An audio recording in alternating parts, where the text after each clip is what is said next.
সুপ্রিয় দর্শক, স্বাগত জানাচ্ছি আজকে সম্পাদকীয়তে। আমি জাফর সাদিক। জামায়াত সহ ৮ দলের সমাবেশে নেতাদের হুঁশিয়ারি, গণভোটের মাধ্যমে জুলাই সনদের আইনি ভিত্তি ছাড়া কোনো নির্বাচন নয়। ২৬-এ নির্বাচন হতে হলে আগে জুলাই বিপ্লবের স্বীকৃতি দিতে হবে। এদিকে বিএনপি নেতাদের দাবি, ঐকমত্য কমিশনে একমত হওয়া বিষয়ের বাইরে জুলাই সনদে কিছু যুক্ত করা হলে তার দায় অন্তর্বর্তী সরকারের, সেগুলো মানার বাধ্যবাধকতা নেই। অন্যদিকে আইন উপদেষ্টা জানিয়েছেন, সরকার ৩-৪ দিনের মধ্যে জুলাই সনদ নিয়ে সিদ্ধান্ত জানিয়ে দিবেন। একদিকে দলগুলোর নির্বাচনী প্রস্তুতি, অন্যদিকে জুলাই সনদ ও গণভোট নিয়ে পরস্পর বিরোধী অবস্থানের মুখে নির্বাচন নিয়ে কি শঙ্কা বাড়ছে? প্রাসঙ্গিক বিষয় নিয়ে আজকে সম্পাদকীয় জুলাই সনদ ও নির্বাচন।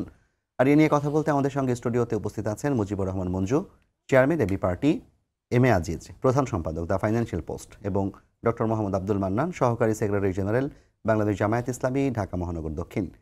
দর্শক, আপনারাও এই আলোচনায় অংশ নিতে পারেন। এই জন্য আপনাদের ফোন করতে হবে টেলিভিশনে দেখানো নম্বরে, এছাড়া ফেসবুকের মাধ্যমে আপনাদের মন্তব্য পাঠাতে পারেন। আলোচনা শুরুতেই জানিয়ে দেব এখনকার প্রধান শিরোনামগুলো। জুলাই সনদের আইনি ভিত্তি ছাড়া নির্বাচনের সুযোগ নেই বলছে জামায়াত। ভোটের বৈধতার জন্য আগেই গণভোট দাবি ৮ দলের। বিরোধিতাকারীদের পরিণতি ভোগের হুঁশিয়ারি।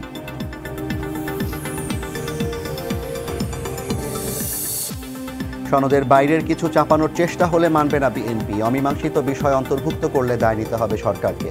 অস্তিত্ব থাকবে না বলেই নির্বাচন পেছাতে চায় জামায়াত।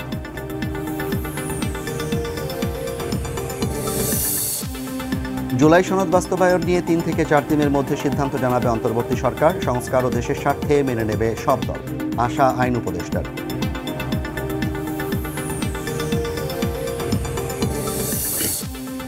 ময়মনসিংহে বাসে আগুনে চালকের মৃত্যু। আওয়ামী লীগের লকডাউন ঘিরে ট্রাইব্যুনাল এলাকায় নিরাপত্তা জোরদার। বিমানবন্দরে সতর্কতা। নাশকতায় বন্ধ হবে না নির্বাচন।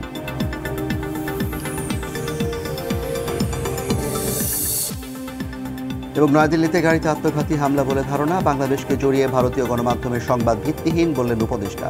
ভারসাম্যপূর্ণ সম্পর্কে বিশ্বাসী ঢাকা।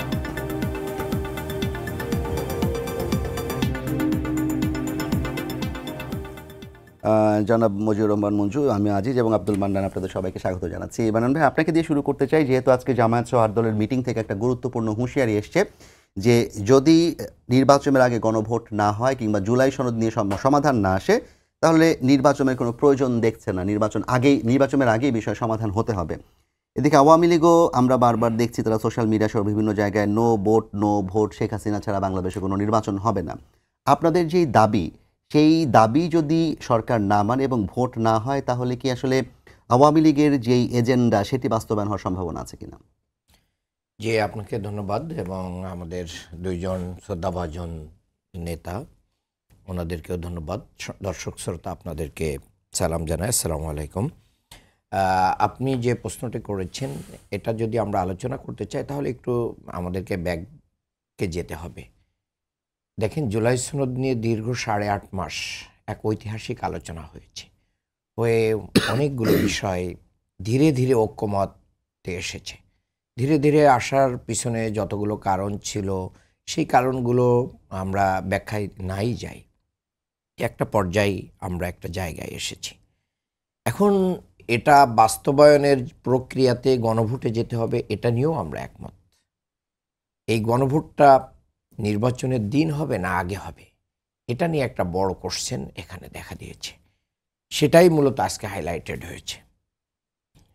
বিএনপি বা তার সাথে যারা আছে তারা অনেকেই বলছেন যে সংবিধানে গণভোট আগে করার সমস্যা আছে। সংবিধান মেনে তো শেখ হাসিনার পতন হয় নাই। আর সংবিধানের দোহাই দিয়ে যদি আমরা বলি যে গণভোট করা যাবে না, এই জন্যই তো সাধারণ মানুষও বলছে যে সংবিধান অনুযায়ী তো ভোট হওয়ার কথা 29 সালে, ভোট তো এখন হওয়ার কথা না। তো এখন শেখ হাসিনা পালিয়ে গেছে, অন্তর্বর্তীকালীন সরকার আছে, রাষ্ট্র তো চলতেছে, কিন্তু এই রাষ্ট্র, এই যে অন্তর্বর্তীকালীন সরকার, এই সরকারেরও তো একটা লিগ্যাল ফ্রেমওয়ার্ক দরকার হবে, বৈধতার দরকার হবে, যত কার্যক্রম আছে। আবার আমরা দীর্ঘ 54 বছরে যে সংস্কারগুলো করতে পারি নাই, সেই সংস্কারগুলোর ব্যাপারে যখন আমরা ঐক্যমত হয়েছি, সেই সংস্কারগুলো হ্যাঙ্গিং কেন করে দিতে চাই আমরা? এটা বাংলাদেশের ইতিহাসে এমন কোনো নির্বাচন নাই যে নির্বাচনে আমরা কি পাই নাই। আমরা গোলযোগ পাই নাই, কেন্দ্র দখল পাই নাই, জাল ভোট পাই নাই, স্থগিত পাই নাই, বাতিল পাই নাই, অনেক আসন ধরেই বাতিল হয়ে গেছে। তাহলে জুলাই সনদটা কিন্তু এরকম একটা প্রশ্নবিদ্ধ জায়গায় না নিয়ে যাওয়ার পক্ষেই আমরা। আর এই যে রক্তদান, এই অভ্যুত্থান কিন্তু ছাত্র জনতার, সাধারণ জনতা এবং ছাত্রদের নেতৃত্বে হয়েছে। পলিটিক্যাল পার্টি এখানে নেতৃত্ব দেয় নাই। শুধুমাত্র একটা নির্বাচন দিয়ে ক্ষমতার পরিবর্তনের জন্য কিন্তু এই গণ অভ্যুত্থান হয় নাই। একটা বড় ধরনের সংস্কার এবং বাংলাদেশের রাজনৈতিক ক্যারেক্টারকে পরিবর্তন করে এই যে দখল, বাণিজ্য, চাঁদাবাজি, তারপরে হচ্ছে যে আমাদের যেখানে যেখানে সাংবিধানিক প্রতিষ্ঠানগুলোকে মানে নির্বাহী বিভাগের কাছে অনেকটা বন্ধক রেখে চলার যে জায়গাগুলো আছে, এই অনেকগুলো ব্যাপারে আমাদের একমত। আরেকটা জিনিস আপনি দেখেন যে দ্বিকক্ষ বিশিষ্ট পার্লামেন্টের ব্যাপারে সব দলই একমত হয়েছে। তাহলে আমরা যদি দ্বিকক্ষ বিশিষ্ট পার্লামেন্টে যেতে চাই, সেক্ষেত্রে আমাদের এই আইনি ভিত্তিটা যদি এখনই না করি, তাহলে নির্বাচনের পরে গণভোট হলে তাহলে ওটা তো অনেক লেট হয়ে যাবে। তাহলে আমাদের নির্বাচনী ইশতেহার সহ অন্য কার্যক্রম আমরা কিভাবে করব, কিভাবে আমরা উচ্চকক্ষের প্রার্থিতা ঘোষণা করব, উচ্চকক্ষে যারা প্রার্থী থাকবে তাদের কিসের ভিত্তিতে আমরা সেই প্রার্থিতা ঘোষণা করব, অনেকগুলো বিষয় কিন্তু আনসেটেলড থেকে যায়। আর সবচেয়ে বড় কথা হচ্ছে গোটা বাংলাদেশের মানুষ এই সংস্কারকে অ্যাকসেপ্ট করেছে। আমি প্রথমে যেটা প্রশ্ন করেছিলাম, আপনি বললেন যে সরকার তো আছে, 29-এ নির্বাচন হতে হবে যদি সংবিধান মানতে হয়। দুটো প্রশ্ন, এক হচ্ছে আপনি সরকারের লিগাসির কথা বললেন, তাহলে কি সরকার আপনাদের সাথে কোনো যোগাযোগ করেছে কিনা যে আন্দোলনের মাধ্যমে তাদের লিগাসিটা নিশ্চিত করার জন্য? এবং আমি যেটা বলছিলাম যে আওয়ামী লীগও তো ভোট চাচ্ছে না, 29-এ নির্বাচন হলে তারা মনে করছে এটা তাদের জন্য ভালো, ইউনূস অবৈধ, এটা তারা প্রমাণ করতে পারবেন অন্তর্বর্তীকালীন সরকার যে অবৈধ। আমরা 29কে মিন করছি না, আমরা ফেব্রুয়ারিতেই নির্বাচন চাই। আজকের বক্তব্যে কিন্তু নেতৃবৃন্দের এটা রয়েছে, ফেব্রুয়ারিতেই নির্বাচন চাই। এটা কথার কথা যে আপনি এটা চাচ্ছেন না তাহলে ওইটা, আচ্ছা, এটা তো কথার কথা। এটা তো মানে আমাদের চাওয়া পাওয়ার বিষয়টা তো খুব ক্লিয়ার। আমরা ফেব্রুয়ারিতেই নির্বাচন চাই এবং এটা আমরা বহুবার বলেছি, এখনো বলছি, আমাদের নেতৃবৃন্দ আজকেও বলেছেন ফেব্রুয়ারিতে নির্বাচন। যদি সমাধান না হয়, সমাধান যদি না হয় তাহলে নির্বাচন যদি 2-1 মাস পিছায় যায়, কিন্তু গণভোটটা তো আগে হতে হবে। জি, অনেক ধন্যবাদ জনাব আব্দুল মান্নান আপনাকে। আমি এবার একটু মঞ্জু ভাই আপনার কাছে আসতে চাই। জামায়াত যে অবস্থানটি নিয়েছে এবং বিএনপি জামায়াতের যে বিরোধী অবস্থান, এবং আজকে মির্জা ফখরুল ইসলাম আলমগীর তার নির্বাচনী এলাকায় যে কথাগুলো বলেছেন আপনি নিশ্চয়ই শুনেছেন, সেখানে জামায়াত, এনসিপি সবাইকেই তিনি মোটামুটি বলা যায় যে এক ধরনের ধোয়ার উপরে রেখেছিলেন। তো আপনার কাছে কি মনে হচ্ছে যে এই পরিস্থিতিতে ভালোভাবে নির্বাচন করা সম্ভব, কিংবা নির্বাচন আজও পিছিয়ে যাওয়ার কোনো সম্ভাবনা আছে? ধন্যবাদ জাফর সাদিক। আসলে আমরা যেটা দেখছি আর কি, নির্বাচন পিছিয়ে যাওয়ার আমি কোনো সম্ভাবনা দেখি না। প্রথম কথা হচ্ছে, কারণ নির্বাচন পেছানোর জায়গায় গেলে দেশ একটা অস্থিতিশীল অবস্থার মধ্যে পড়বে, এবং এটা অ্যাকচুয়ালি আপনি যেটা আশঙ্কা করছেন যে এটা ভারতের চাওয়া, আওয়ামী লীগের চাওয়ার সাথে কিছুটা মিলে যেতে পারে, নাম্বার 1। নাম্বার 2 হচ্ছে এখানে যে পরস্পর দুইটা দলের বিরুদ্ধে দুইটা দলের অভিযোগ। বিএনপি বলছে জামাত নির্বাচন পেছাতে চায়, আবার জামাত বলছে বিএনপি সংস্কার চায় না। দুটোর মধ্যে কিন্তু একটা মানে লক্ষণ আছে। যেমন বিএনপি 31 দফা সংস্কারের প্রস্তাব দিয়েছে। আমরা যখনই সংস্কারের আলোচনাগুলো করতে গিয়েছি তখন আমরা দেখলাম যে সংস্কারের অনেক কিছুতে বিএনপি একমত হচ্ছে না। অনেকগুলো উদাহরণ আমি দিতে পারি। যেমন ধরেন, আমরা যখন বললাম যে প্রধানমন্ত্রী পরপর 2 বার বা 10 বছর বেশি থাকতে পারবেন, বিএনপি এটা বিরোধিতা করেছে অনেকবার, পরে আমরা সবাই মিলে তাদেরকে রাজি করিয়েছি। এই যে একটা সংস্কারমূলক পদক্ষেপ নেওয়ার ক্ষেত্রে বাধা দেয়া, এটা 70 অনুচ্ছেদের ক্ষেত্রে আমরা দেখেছি লম্বা আর্গুমেন্ট দিতে হয়েছে আমাদেরকে।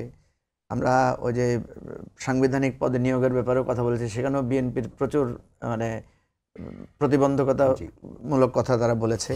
ফলে এটা পাবলিকলি প্রুভ করার একটা সুযোগ আছে যে বিএনপি সংস্কারমূলক কার্যক্রমগুলোকে এগিয়ে যেতে দিতে চায় না। তারা কিন্তু সংস্কার চায়, 31 দফা সংস্কার তাদেরই দেয়া, কিন্তু যখনই আমরা তাদের ওই সংস্কারগুলো ধরে কাজ করতে গিয়েছি তখন দেখেছি যে তারা এক ধরনের প্রতিবন্ধকতা দিচ্ছে।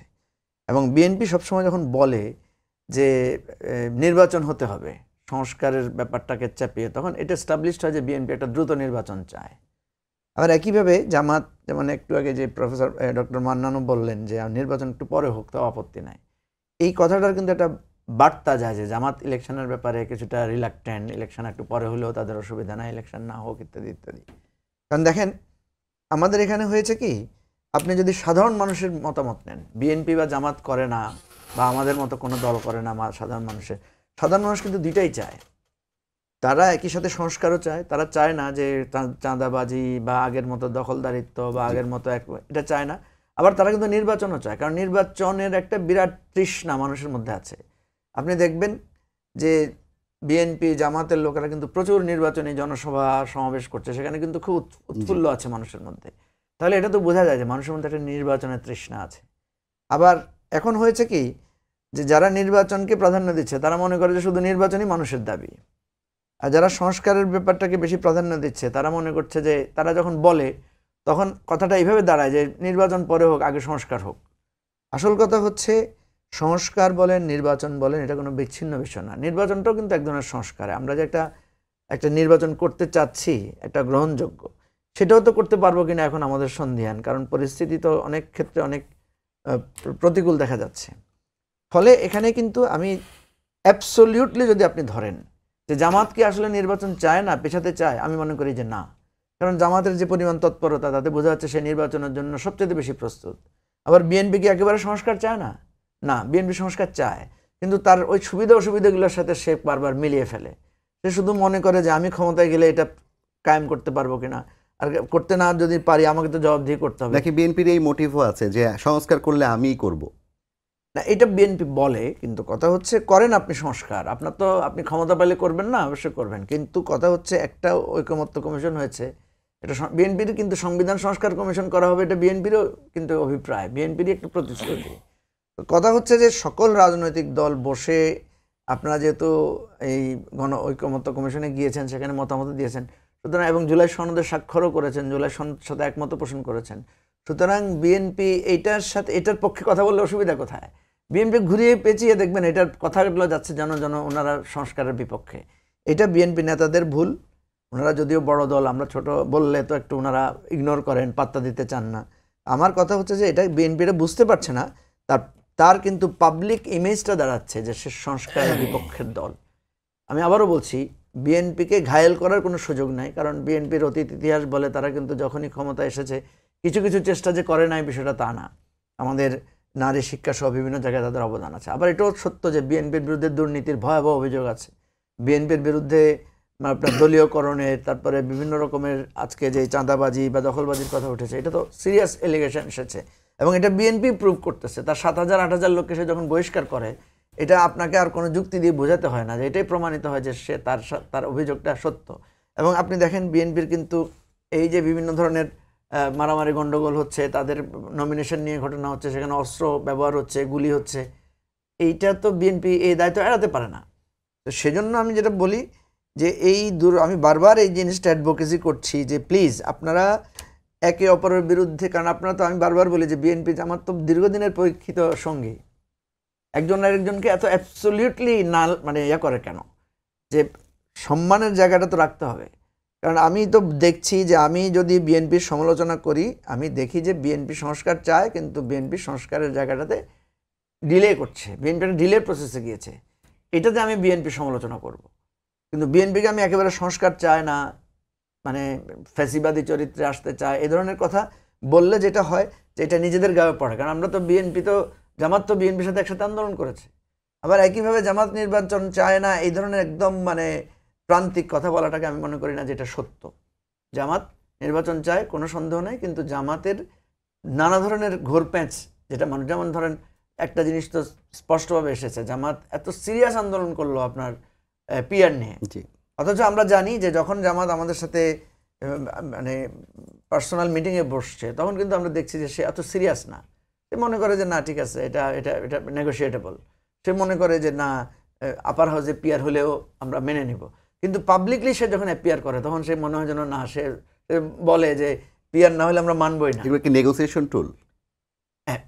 একটা রাজনৈতিক দলের তো কৌশলগত জিনিস থাকবে। আমি এই জন্য বলি যে যার যার রাজনীতির জায়গাতে কৌশল জায়গাটা থাকবে। এখন কথা হচ্ছে আপনি কার সাথে কৌশল করছেন? আপনি আপনার মিত্রের সাথে কৌশল করছেন, আপনার যে আন্দোলনের সহযাত্রীদের সাথে। এবারের অভ্যুত্থানে তো জামাত এবং বিএনপি সবচেয়ে বেশি প্রাণ দিয়েছে। তাদেরই তো রক্ত বেশি গিয়েছে, তাদেরই তো শহীদের সংখ্যা বেশি, তাই না? তো এই জায়গাটা থেকে আমার কাছে মনে হয় যে মানুষের কাছে কিন্তু এটা ধরা পড়ে যাচ্ছে, কারা নেগোসিয়েশন টুল হিসেবে আপনার এই ধরনের কথা বলছে, কারা আন্দোলনের নাম দিয়ে চাপ সৃষ্টি করছে, আবার কারা কাউন্টার দিচ্ছে। যেমন মির্জা ফখরুল সাহেবের তো আজকে ভাইরাল ওনার বক্তব্য, যদিও উনি একটা, আমি দেখলাম যে একটা রিজয়েন্ডার দিয়েছেন যে উনি এভাবে বলেন নাই, কিন্তু বাস্তবতা কি দাঁড়াচ্ছে? বাস্তবতা দাঁড়াচ্ছে মানুষ মনে করছে যে দলগুলো ভোটের জন্য, আওয়ামী লীগের ভোট টানার জন্য নানা ক্যারিকেচার করছে, দুই দলই। আপনার বিএনপির এটা তো পরিষ্কার হলো। আর কিছুদিন আগে তো আমরা দেখলাম যে জামাত ওই যে মানে হিন্দু কমিউনিটির যে বলছে যে এতদিন আপনারা নৌকায় ভোট দিয়েছেন, এখন আপনাদের মার্কা হচ্ছে দাঁড়িপাল্লা। তো এই জিনিসগুলো তো, আমার কথা হচ্ছে এই যে সবাই নির্বাচনের জায়গায় গিয়ে আওয়ামী লীগকে স্পেস দিচ্ছে, এখানে লজ্জার তো কিছু নাই, দিচ্ছেন এটা খোলামেলাভাবে স্বীকার করলেই তো হয়, অসুবিধা কি? মুখে বলবেন যে আওয়ামী লীগের আমরা চাই না, আবার ভোটের জন্য আপনারা সব জায়গায় নেগোশিয়েট করবেন, সো হোয়াট? আমি এই জন্য প্রস্তাবও দিয়েছিলাম যে আওয়ামী লীগের লোকদেরকে আপনারা পাবলিকলি অ্যানাউন্স করে দলে যোগ দেন, কোনো অসুবিধা নাই।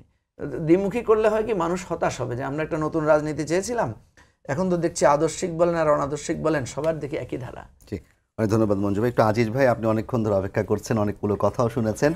আমি আপনার কাছে যে বিষয়টি আলাপ করতে চাই যে আপনি দু দলের কথাই শুনলেন, বিশেষ করে মঞ্জু ভাই দীর্ঘদিন ধরে রাজনৈতিক ময়দানে আছেন, এদিকে মান্নান ভাইদের যে রাজনৈতিক দল সেটি এই মুহূর্তে সবচেয়ে বেশি ভাইব্রেন্ট রাজপথে এবং অন্য জায়গাগুলোতে, বিএনপি তো আছেই।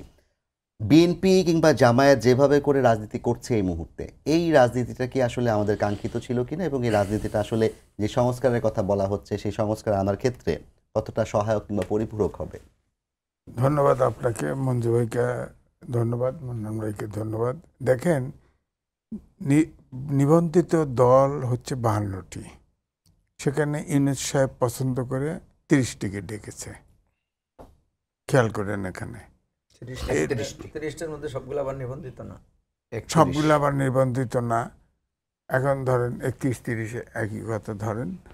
এখন আমার প্রশ্ন হচ্ছে, এই যে দলগুলোকে ডাকা হয়েছে সবগুলো কিন্তু অভ্যুত্থানের শক্তি, ছোট হোক বড় হোক, সবাই একসাথে কিন্তু এই আন্দোলন করেছে, জীবন দিয়েছে, নানাভাবে ত্যাগ করেছে।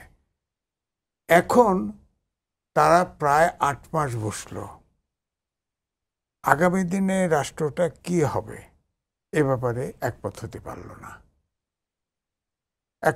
পারল না। এখন আরেকজনকে ল্যাঙ্ক মারার চেষ্টা করতেছে।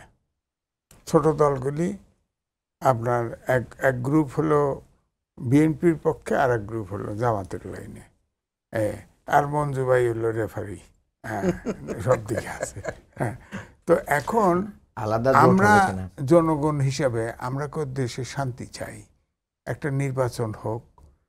এখন যেহেতু অভ্যুত্থান করে একটা ফ্যাসিস্টকে তাড়িয়ে দিয়েছে দেশ থেকে, সেখানে সরকার তারা চালাতে পারবে না কেন? এখন তারা জনগণের ঘাড়ে বন্দুক রাখতে চায়, খেয়াল করছেন? গণভোট হয়ে জনগণ, আরে গণভোট আপনারা কি সব দলের, সারা দেশের জনগণের প্রতিনিধিত্ব করেন?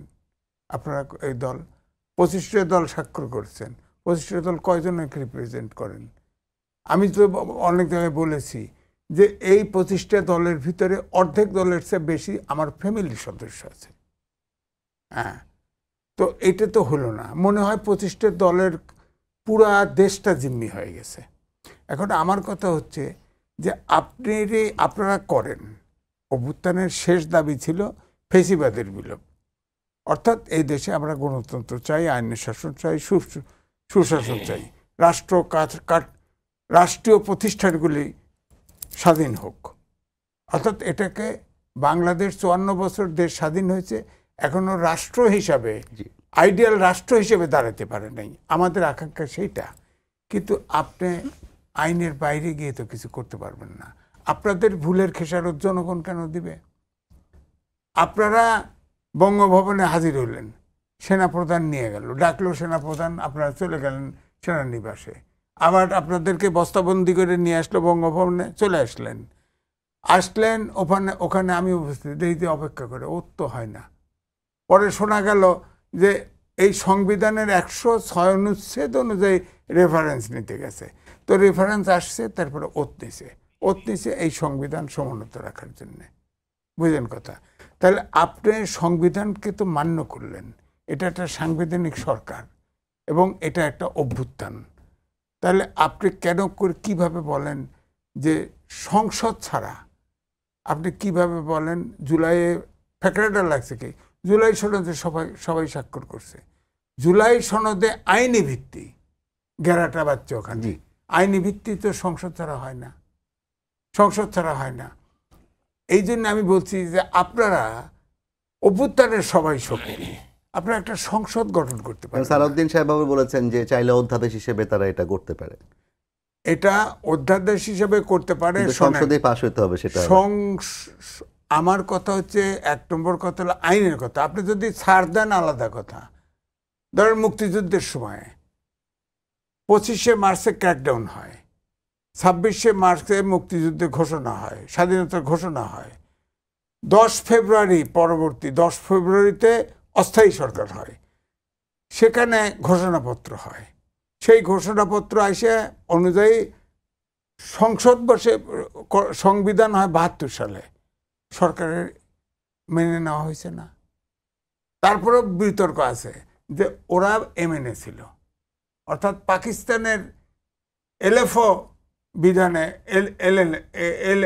এলএমএ ছিল, কি এমএলএ ছিল। তো ওরা আমাদের পুরো পাকিস্তান অর্থাৎ বাংলাদেশের না, এটা ছিল বিতর্ক। কিন্তু আমরা রাষ্ট্র তো আমরা ধ্বংস করতে পারবো না, রাষ্ট্র তো চালাতে হবে, আমরা মেনে গেছি ব্যাপারটাই। এখনো আমার বক্তব্য হচ্ছে এখন জুলাই সনদের এরা তো ভয়ঙ্কর সনদের, যারা জুলাইয়ের যে অভ্যুত্থানের শক্তি, এরা তো নাসরবান্দা, কিচ্ছু মানতে চায় না। আপনারা একমত হয়ে একটা সংসদ নির্বাচন করলেই তো হয়।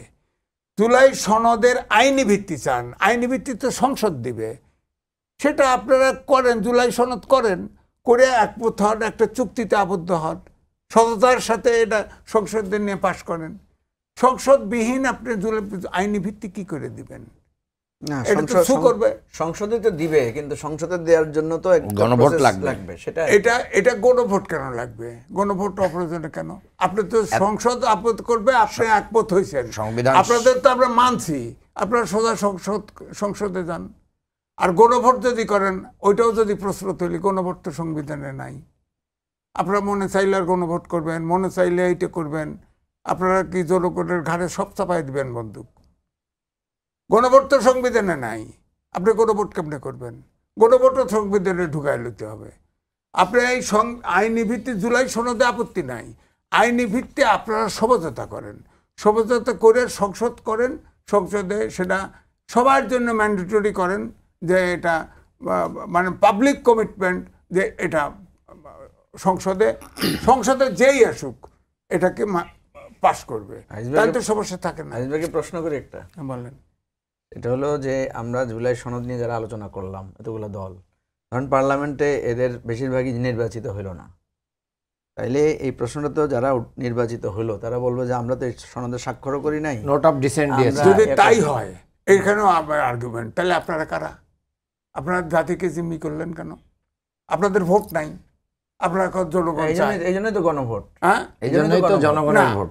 গণভোট তো আইনসম্মত লাগবে। গণভোট আপনি সংসদে উঠান, সংসদে উঠানোর পরে আবার গণভোট করেন। জিয়াউর রহমানও তো গণভোট দিছিল ভাই, সেটা আপনি করেন। জিয়াউর রহমানও গণভোট দিছিল, গণভোট দিছিল, তখন সংবিধান স্থগিত ছিল। এরশাদ গণভোট দিছিল, স্থগিত ছিল। টাকাটা কি বৈধ ছিল? মুসলমানও করাতে পারত। যারা গোসল, যারা তখন সংবিধান সম্পর্ক ছিল, মার্শাল ল ছিল, তখন আমাকে দ্বিতীয়বার মার্শাল কি বৈধ? এটাও করতে হবে, কারণ ওই সময়টা এই সময়ের সাথে তুলনা সংবিধানে মার্শাল ল বৈধ। জি, অনেক ধন্যবাদ আজিজ ভাই। মানন ভাই, আপনার কাছে আমি আসি। আজিজ ভাই যেটা বলছিলেন মঞ্জু ভাইয়ের প্রশ্নের পরে, আসলে আমার ওই প্রশ্নটা কতটা কার্যকর হবে আমি জানি না, তারপর আমি একটু প্রশ্ন করতে চাই। আমরা জানি যে আইনি ভাষায় জেন্টলম্যান এগ্রিমেন্ট একটা কথা আছে, ইসলামেও কিন্তু একই অবস্থা, যে যদি একদল মুসলিম একত্রিত হয়ে কোনো একটা বিষয় ঐক্যমত্য পোষণ করে এবং তারা চুক্তিতে আবদ্ধ হয়, তারা এটা বাস্তবায়ন করবে, তাহলে সেটা ইসলামে বিশ্বাস করতে বলা হয়েছে। সাক্ষী আইনে যেমন ইসলামিক সাক্ষী আইন ওই বিষয়টা আছে। আপনারা তো ইসলাম নিয়েই আসলে কথা বলেন, বিএনপিও একটি মুসলিম দল, আজকেও তারা বলেছে যে, মির্জা ফখরুলই বলেছেন যে আমি মনে করি আমার কর্ম আমার বেহেস্ত, আমার কর্মের মধ্য দিয়ে বেহেস্তে যাব, যদি মানুষকে ভালোবাসি, 5 ওয়াক্ত নামাজ পড়ি, রোজা রাখি, মিথ্যা কথা না বলি, সুদ না খাই, তাহলে বেহেস্তে যাওয়ার একটা পথ তৈরি হবে। তাহলে আপনারা কেন একদল মুসলমান একসাথে হয়ে কিংবা আমি অন্য ধর্মের যারা আছে তাদেরকে শ্রদ্ধা রেখেই বলছি, যেহেতু মেজরিটি মুসলমানরা আপনি একসাথে হয়েছেন এবং আপনাদের বিশ্বাস অবিশ্বাস আপনাদের মধ্যেই তৈরি হচ্ছে, আপনারা কেন তাহলে আসলে ধর্মের কথা বলার পর আপনারা কিংবা মির্জা ফখরুল ইসলাম আলমগীরের বক্তব্য তারাও আপনারা কেন নিজেকে বিশ্বাস করতে পারছেন না? দেখেন, আপনাকে বলি, একটা হচ্ছে জেনারেল কনসেপ্ট, এই ইসলাম, এই রিলিজিয়নই কিন্তু আমাদেরকে আইন তৈরি করে দিয়েছে।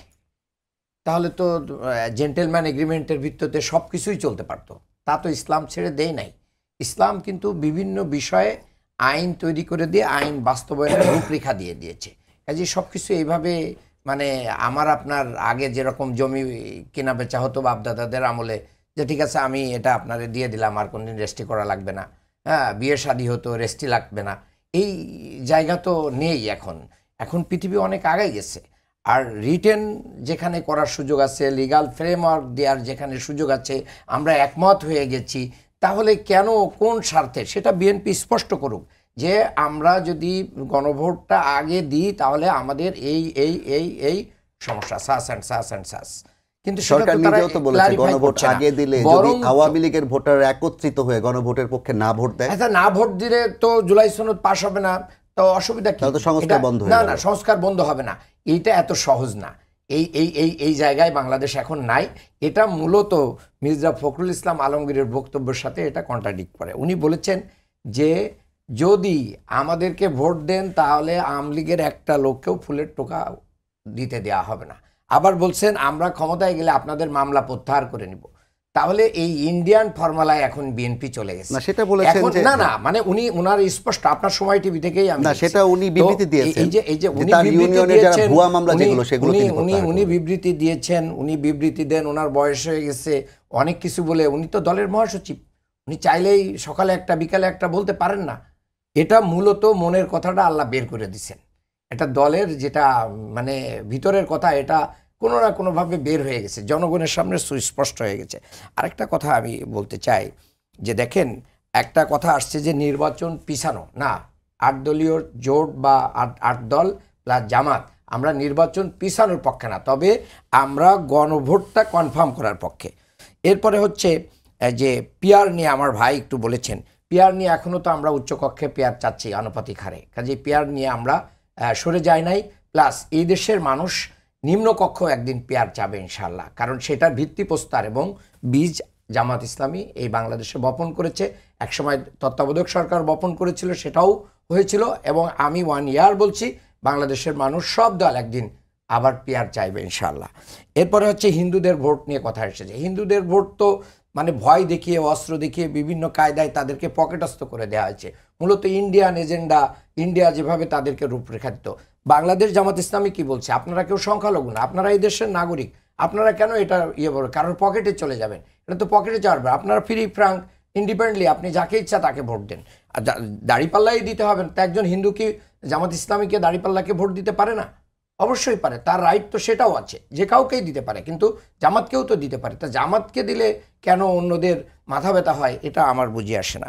এরপরে ভাই অনেকগুলো কথা বলেছেন, তার ভিতরে বলেছেন অন্তর্বর্তী সরকার। অন্তর্বর্তী সরকার বলতে কোনো সরকার তো নাই, যদি থেকেই থাকে তাহলে তার মেয়াদ কতদিন, এগুলোর কোনো রূপরেখা কি সংবিধানে আছে? কিন্তু সেটা তো চলতেছে, আমরাই তো সেটা মেনে নিয়ে চালাচ্ছি। এবং এই সরকারের সংসদে বৈধতা দেয়া লাগবে, হ্যাঁ যাই করেন না কেন পরবর্তী সংসদকে দেয়া লাগবে। কিন্তু প্রবলেমটা হয়ে গেছে, বিএনপি মনে করছে যে সব তারাই পাবে মেজরিটি এবং তাদেরকেই দেয়া লাগবে।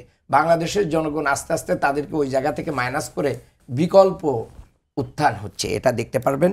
আর জুলাই শহীদ পরিবার, গাজী এবং যারা জুলাই আন্দোলনের নেতৃত্ব দিয়েছে, তাদের যে লিগাল একটা জায়গা যদি আপনি তৈরি করে না দেন, তাহলে ফিউচারে এই বাংলাদেশের জন্য কারা জীবন দেবে?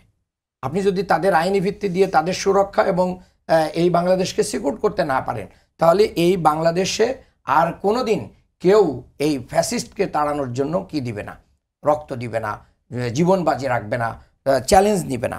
এই জন্যই গণভোটটাকে কি করতে হবে, আমাদেরকে ইনশিওর করতে হবে আমাদের সমস্ত সুবিধা। এই জন্য আজকে আল্লামা মামুনুল হক বলেছেন যে আমরা প্রয়োজনে রক্ত দিব, কিন্তু এটার আইনি ভিত্তি রচনায় আমরা ভূমিকা পালন করব। এটা আপনার কাছে জানতে চাই, একটা বাজারে কথা চলছে যে বিএনপি পিআর মেনে নিলে আপনারা গণভোটের বিষয়টিও মেনে নেবেন, এটা কতটা সত্য? এটা বাজারের কথা, বাজার থেকেই উত্তর নিতে হবে। এই যদি বাজারে এটা 2 মাস পরে দেখা যায় সত্য হয়েছে তখন? না, সত্য হয়েছে, সেখানে অনেকগুলো বিষয় থাকবে, কোনটার প্রেক্ষিতে কি হচ্ছে না হচ্ছে এটা নিয়ে আমি এখন কথা বলতে চাই না। অনেক ধন্যবাদ আপনাকে। সিনিয়ররাই বলবে। মঞ্জু ভাই, আপনার কাছ থেকে একটু শুনতে চাই যে এখন আওয়ামী লীগ ইতিমধ্যে বিভিন্ন ধরনের প্রোপাগান্ডা ছড়িয়ে ভুয়া কিংবা পুরনো মিছিল দেখিয়ে তারা প্রমাণ করতে চাচ্ছে যে দেশে আওয়ামী লীগের এখনো জনসমর্থন আছে। জনসমর্থন অবশ্যই আওয়ামী লীগের আছে, কিন্তু মিছিল করছে, লকডাউন করার মতো সক্ষমতা আছে। তাদের এই যে মানে তাদের যেই প্রস্তুতি কিংবা তাদের যেই তৎপরতা, এটি কি নির্বাচনকে কোনোভাবে ক্ষতিগ্রস্ত কিংবা বন্ধ করার সুযোগ আছে? আমি মনে করি না যে আওয়ামী লীগের এই তৎপরতা নির্বাচনকে খুব বড় ক্ষতিগ্রস্ত করবে, কারণ আমি দেখছি যে আওয়ামী লীগের লোকেরা নানাভাবে এই নির্বাচনের ভিতরে জড়িয়ে যাচ্ছেন। কারণ যখন নির্বাচন শুরু হয় তখন দেখবেন যে আপনার বিভিন্ন জায়গায় প্রার্থীরা আওয়ামী লীগের লোকদেরকে নানা কথা বলে যে তোমাদের মামলা প্রত্যাহার করব বা তোমাদেরকে ক্ষমা করে দিব, এ ধরনের কথা বলে বলে তাদেরকে ইনভলভ করে ফেলবে। আপনার মনে আছে সেপ্টেম্বরের 3 তারিখ জামাতের আমির একটা কথা বলেছিলেন, সাধারণ ক্ষমা ঘোষণা করলাম আওয়ামী লীগের জন্য। এটা নিয়ে কিন্তু উনি যথেষ্ট, তার দলের মধ্যে উনি যথেষ্ট নিন্দিত হয়েছিলেন। ঠিক আজকে মির্জা ফখরুলও যখন বললেন, এটা কিন্তু তার দলের থেকে এটার নিন্দা তৈরি হয়েছে। কিন্তু ফিল্ড লেভেলে আমরা কি দেখি? ফিল্ড লেভেলে আপনি যদি সার্ভে করতে যান দেখবেন জামাত এবং বিএনপির মধ্যে এটা নিয়ে কিন্তু দ্বন্দ্ব আছে যে আওয়ামী লীগের ভোটটা কে টানবে। তো এটা আমি যেটা মনে করি যে আওয়ামী লীগ তার ফেস সেভিংয়ের জন্য কিছু বিচ্ছিন্ন বোমা টোমা মারা, কিছু গাড়িতে আগুন টাগুন লাগানোর কাজটা সে করবে। আওয়ামী লীগ এই কাজটা থেকে সরে আসতে পারলে তাদের জন্য ভালো হতো। কিন্তু আওয়ামী লীগ যে ধাঁচের দল, প্রতিহিংসা পরায়ণ, প্রতিশোধ পরায়ণ এবং সন্ত্রাসকে আশ্রয় করা দল, আওয়ামী লীগ এটা থেকে খুব সরতে পারবে বলে আমি খুব আশাবাদী না। শেখ হাসিনা যতদিন আছে আওয়ামী লীগের হিংসাত্মক পথ থেকে সরতে পারবে না। আর সবচেয়ে মানে আমি অবাক হই যে আওয়ামী লীগের লোকেরা একটা লোকও এটা ভাবছে না যে তাদের নেত্রী তাদেরকে ছেড়ে পালিয়ে গেল। এই নেত্রীকে তো তাদের ডিজাউন করা দরকার, এই নেত্রীকে তো তাদের সমালোচনা করা দরকার, প্রশ্ন করা দরকার যে আপনি কেমন ধরনের নেত্রী হলেন, আমাদেরকে এভাবে বিপদে রেখে চলে গেলেন। তারা তো এটার সাথে মুক্তিযুদ্ধকে মিলাচ্ছে এবং তারা বলছে শেখ মুজিবুর রহমান জেলে ছিলেন, তৎকালীন নেতারা সবাই ভারতে ছিলেন, যুদ্ধ পরিচালনা করেছেন, এটি একটি যুদ্ধ, তারা এভাবে প্রচার করতে চাচ্ছে। একটা জিনিস হচ্ছে যে ঠিক আছে, আপনি যদি আপনার উপর মানে পরিস্থিতি খারাপ হয়েছে বলেছিলেন, যেমন ধরেন আমি আপনাকে বলি 75 সালের পরে তখন তো শেখ হাসিনা বাইরে ছিলেন, কিন্তু হয়েছে কি তখন তার প্রতি একটা সিম্প্যাথি ছিল, ঠিক আছে, এবং মানুষ মনে করেছে যে তার পরিবার ক্ষতিগ্রস্ত হয়েছে, এক ধরনের একটা সিম্প্যাথি ছিল। এখন কি হয়েছে? এখন শেখ হাসিনার প্রতি ঘৃণা তৈরি হয়েছে মানুষের, তার প্রতি মানুষের একটা অশ্রদ্ধা তৈরি হয়েছে। তো এখন আপনি দেখেন যে আপনি যদি সেখানে চুপচাপ থাকতেন তাহলে একটা কথা ছিল যে আপনি তো পালাই গেছেন, ওই যে চোরের মার বড় গলা বলে না, পালাইয়া গেছো ভাই, তুমি আবার সেখান থেকে বসে কথা বলতেছো, সেখান থেকে বসে তুমি লোকদেরকে হুকুম দিচ্ছ। এই যে আওয়ামী লীগের লোকেরা যারা মিছিল করতেছে প্রতিদিন সে একটা ঝুঁকির মধ্যে দিয়ে মিছিল করে, তার গ্রেফতার হওয়ার ঝুঁকি থাকে, তার সে আক্রান্ত হওয়ার ঝুঁকি থাকে, কারণ সাধারণ মানুষ কে কোথায় তাকে ধরে পুলিশে দিচ্ছে, ঠিক আছে। এবং দেখেন এটার প্রত্যেকটার জন্য কিন্তু আওয়ামী লীগের দিনকে দিন আওয়ামী লীগের পজিশন নষ্ট হবে। তো এই জায়গাগুলো আমাদেরকে মনে রাখতে হবে যে রাজনীতিতে রিকনসিলিয়েশন ভেরি ইম্পর্ট্যান্ট। আমরা যদি আওয়ামী লীগ এই পথে হাঁটছে না এবং না হাঁটার কারণে কিন্তু আমাদের দেশের গণতন্ত্র ক্ষতি হবে। আমি আরেকটা কথা বলি আপনার, খুব ইন্টারেস্টিং। এই যে জামাত বা বিএনপি যারা আওয়ামী লীগকে আশ্বাস দিচ্ছে যে তোমাদের মামলা প্রত্যাহার করব, তোমাদেরকে আমরা সেভ করব, আসলে কিছু করবে না। বরং আপনি দেখবেন আওয়ামী লীগের তো এখন পর্যন্ত মামলা কিছুই হয় নাই, এখন পর্যন্ত হয়েছে শুধু জুলাই আগস্ট নিয়ে। আওয়ামী লীগের 15 বছরের মামলা এখনো বাকি আছে। প্রত্যেকটা ঘটনা, রাজনৈতিক দলগুলো যখন ক্ষমতায় আসবে প্রত্যেকটা ঘটনার মামলা হবে। জামাতের লোকদের যে ফাঁসি দিয়েছে ওদের পরিবার, জামাতের লোক যাদেরকে গুম করেছে, যাদেরকে আহত করেছে, ওই ব্যক্তিকে ছেড়ে দিবে আপনি মনে করেন? প্রত্যেকটা মামলা আসবে। বিএনপির যে লক্ষ লক্ষ লোকদেরকে করা হয়েছে, এটা মির্জা ফখরুল সাহেবের ক্ষমতা নাই এই সমস্ত কিছু থেকে, মামলা থেকে লোকদেরকে বাদ দেওয়ার। বরং আওয়ামী লীগ দিনকে দিন এইগুলোর হিসাব নিকাশ তাকে দিতে হবে। এই জন্য আমি সবসময় বলি যে আর কিছু লাগবে না, শুধু তাদের একদম জেনুইন মামলাগুলো যদি করে এবং প্রপারলি যদি করে। দুর্ভাগ্যজনক হচ্ছে আমাদের রাজনীতিবিদরা এই কাজটা করে না। এবং আপনি দেখবেন যে যারা গুমের শিকার হয়েছিলেন, যেমন সালাউদ্দিন সাহেব, আপনি দেখেন উনি ওনার গুমের মামলাটা করেছেন অনেক পরে, তাও প্রেসে আলোচনা আসার পরে। ফরহাদ মাজার সাহেব এখনও ওনার গুমের মামলাটা করেন নাই, ওনাকে গ্রেফতারের মামলাটা করেন নাই। ইভেন আপনি বহু রাজনীতিবিদদের দেখবেন, জামাতেরও আপনি দেখবেন যে জামাতের লোকেরাও এখনো তাদের অনেক তাদের তাদের উপর যে নিপীড়ন, নির্যাতন, নির্যাতন, নিপীড়ন হত্যা হয়েছে, মামলাগুলো করেন না তাদের তারা। অনেকগুলো মামলা তারা এখনো করেন নাই। তো এগুলো দিনকে দিন এগুলো করবেন। মঞ্জু ভাই অনেক ধন্যবাদ আপনাকে। আমাদের সময় একদম শেষ। আজিজ ভাই, আপনি 2 মিনিটের মধ্যে একটু শেষ করবেন, যে দুজনের বক্তব্য শুনে আপনার কি মনে হলো, আপনাকে দিয়ে শেষ করতে চাই, যে নির্বাচন নিয়ে কিংবা আওয়ামী লীগের ফেরার নিয়ে কিংবা আওয়ামী লীগ নির্বাচন বানচাল করার মতো সক্ষমতা নিয়ে আপনার ধারণা কি? ধারণা একটাই, অভ্যুত্থানের শক্তি। এখন ক্ষমতায় কে কত শক্তি অর্জন করবে সেই প্রতিযোগিতায় আছে। কিন্তু ফ্যাসিস্ট যদি আসে সব এক হবে, আপনি দেখেন সব একসাথে প্রতিহত করবে। ফখরুল সাহেব তো তা বললেন না। হ্যাঁ, এটা ফখরুল ভাই কইছে হয়তো স্লিপ অফ টাংও হতে পারে, যে কোনোভাবেই হতে পারে। আপনি তো যাইবেন, আমি তো যেভাবে টকশো 5 তারিখ পর্যন্ত করছি আমি তো করব, মঞ্জু ভাই যাবে, এরা যাবে তো, সবাই যাবে তো। আপনি আপনার কথা বলেন, যাবে।